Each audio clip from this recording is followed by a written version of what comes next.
D, wait for it, light bulb. You got the name tag. You're in my world now, Grandma. What's up, nerds? So, I just finished the latest episode of Star Trek Picard, episode 8, Broken Pieces. And let me just say, this episode wasn't bad. It wasn't good, but it wasn't bad. And the thing that, it wasn't good in the sense of it was written well.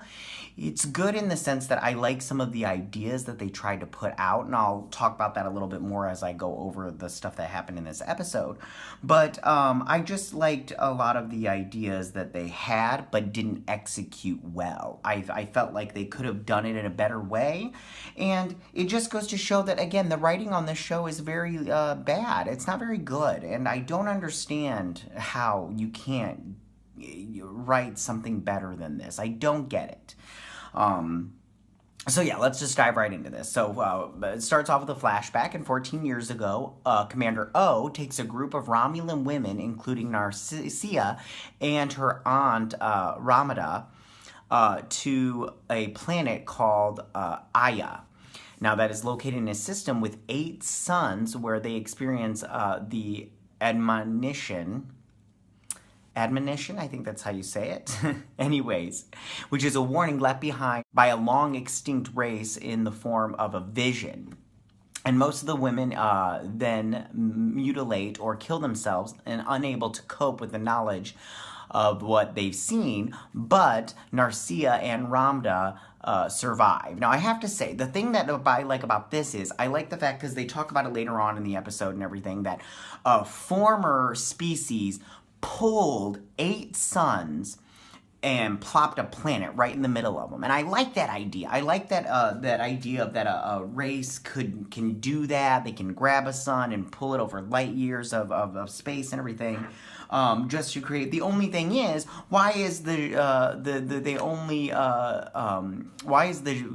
Javash the only people privy to this information? I mean, if this information was like, if it was like, hey, something's going to destroy the universe, wouldn't you want everybody to know to stop it? So I like that idea of it, but and one thing that is badly written in this is I don't understand how all this information makes you go crazy. Like, if you told me and showed me what was going to happen in the future, I don't think that would make me want to tear my skin off or to pound myself in the head with a rock until I die. Although I have to say, the woman that does hit herself in the head with the rock, I liked seeing, having a point of view of the rock hitting her in the face and everything. I thought that was a nice touch to that, directorial-wise. So then jump over to the La Serena, and when Rios sees Soji, it triggers painful memories of someone named Jaina, and he locks himself into his quarters, leaving his holograms to run the ship. Now, while that's going on, and I'll talk about that a little bit later, but while that's going on, Picard has set himself a course to Deep Space 12, and then he contacts Admiral Clancy, who agrees to send a squadron to meet him at DS-12. And I have to say right now, I liked him giving it back to her, because she gave it to him in episode 1 or 2, I can't remember off the top of my head. And although she did tell him to shut the F up, which I was like, don't disrespect Picard. Or he's only Picard in name only in this series, but at the same time, still, do not disrespect Picard, okay? That's my main man. Don't talk to him like that. But at the same time, he did give it back to her. He told her she was a waste of space, which I was like, yeah, she pretty much is. So then Raffi learns that Jurati betrayed them, and the EMH reveals that she killed Maddox. And I didn't like that Picard wouldn't believe Raffi, that when she's all like, you know, she killed him, he's like, fact or opinion? And it's like, listen, dude, come on. I mean, this whole time you're trying to get Raffi to be on your side, and then you're not going to be on her side? Like, come on, please, stop it. So then Jurati After waking up from her coma, she admits the truth to Picard, explaining that O placed a mental block on her to prevent her from talking about the vision.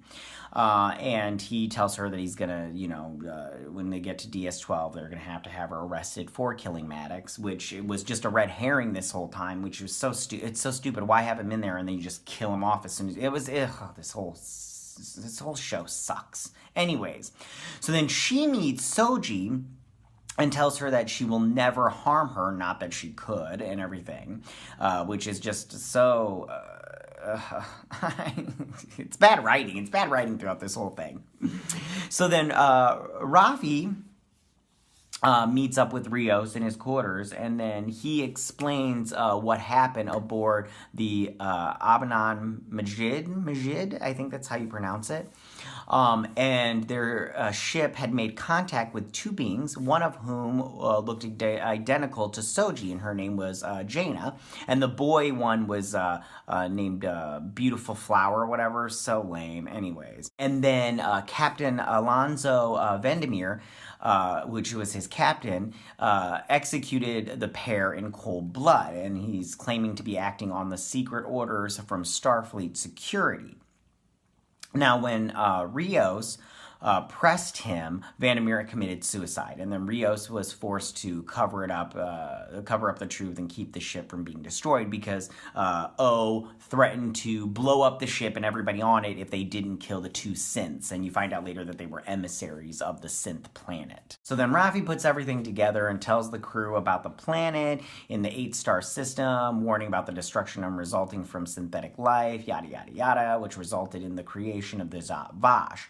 And then Commander O, a half Vulcan, half Romulan hybrid, and a member of the Zhat Vash, infiltrated Starfleet and instigated the synth attack on Mars in order to create the synth ban. Synth ban, no synths, no synth uprising and everything. So that's fine. So then Soji plots a course for a Borg transwarp conduit to take them to her home planet. Now, I liked this also. I liked the callback to the Borg conduit thing. That's how the Borg traveled and everything at fast speeds and everything. And I liked that. I liked that being, her being kind of like, machine or whatnot, being able to do that. And it kind of makes me wonder if that'll be a callback to the Borg at all, or if we're done with, like, the Borg and possibly the past Borg and everything. Because you find out in this, also at the beginning of this, that Ramda was the reason why the Borg cube was cut off from the collective, and that whole thing in her head. Once they saw her memories of the synth takeover, they were like, oh, close off that Borg cube. It doesn't really make sense in my opinion, because once that happened, wouldn't the Borg just want to stop synthetic life also? I don't really know. They don't explain it, and I'm pretty sure they won't, because again, bad writing. This is so bad writing. I can't handle it. So then, meanwhile, on board the artifact, aka the Borg Cube, Seven arrives to rescue Elnor and activates the Queen's cell, and then she forms a mini collective, herself being the local Borg Queen, but Narcia has many of the ex-Borg executed and the rest jettisoned into space. And still the Romulans evacuate, and then the remaining ex-Borg are in charge now. And then Seven dissolves the mini-collective, and Narcia sends a fleet of Romulan ships to Soji's planet. So, the things that I did like about this, I liked the thought of 7 of 9 creating a mini collective. I thought that idea was good. I liked the idea of the old race pulling in.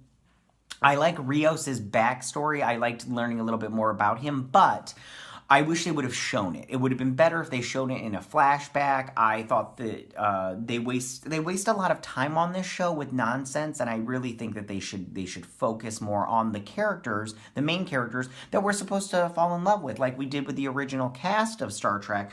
But they're not doing that. I mean, these are secondary characters. Even Picard himself isn't even a main character, in my opinion. I mean, we get to know pretty much nothing about Picard because he's taken a back seat, especially in this episode.